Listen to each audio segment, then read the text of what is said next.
Been running the same routes across the canvas for 15 years. You get to know the rhythm of things, you know? The bakeries, the schedules, who needs what, when. But something felt off this morning. First stop at Grandma's kitchen, the baguettes were lined up all crooked. We will not be shelled near baguettes. Impossible. Then at Corner Cafe, 6 dinner rolls just escaped. Like, literally made a break for it. I'm chasing bread around the shop at 9 a.m. thinking, this has got to be some kind of weird Tuesday thing. My dad used to tell stories about bread acting strange, but I always figured he was just messing with me. Today, though, the whole grain varieties especially were completely weirded out. That's when I knew this wasn't just one batch gone wrong. This was bigger.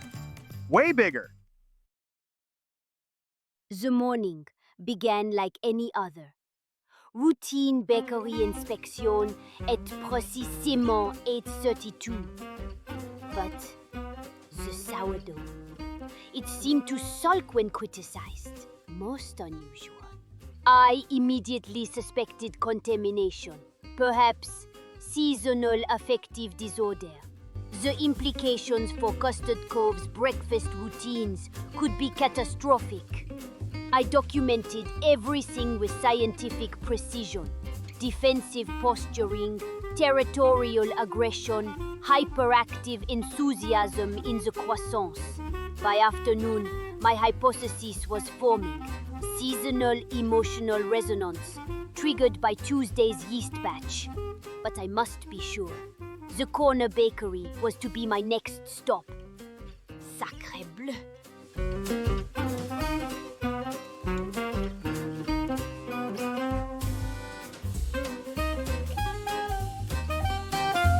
Order, order. This situation has escalated beyond our initial projections.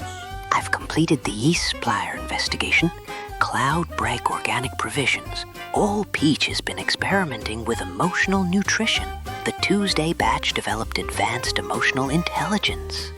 If Pete's yeast has achieved emotional awareness, we need therapeutic intervention immediately.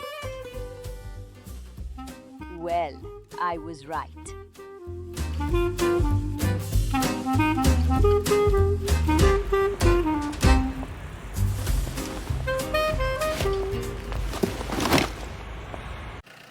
Let's see what old Pete has going out. I was delighted to have received a visit from the Crumpkins. They informed me that my Tuesday batch had developed unprecedented emotional intelligence. I've been giving my yeast cultures emotional nutrition for months now, playing them classical music, adding trace amounts of Tuesday essence, even reading them poetry on cloudy days.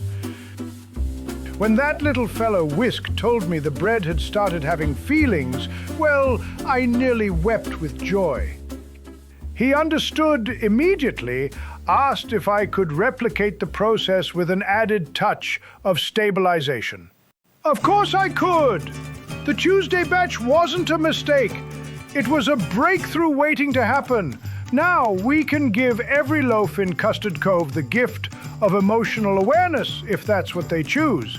And the Crumpkins officially designated my laboratory as the Emotional Enhancement Research Facility. I couldn't be happier. A few weeks later, the town threw a little ceremony. Tilda got recognized for catching this thing early, and old Pete got his award for the whole emotional yeast breakthrough. The Crumpkins made their therapy thing permanent, and honestly, turns out having feelings wasn't such a bad thing for the bread after all.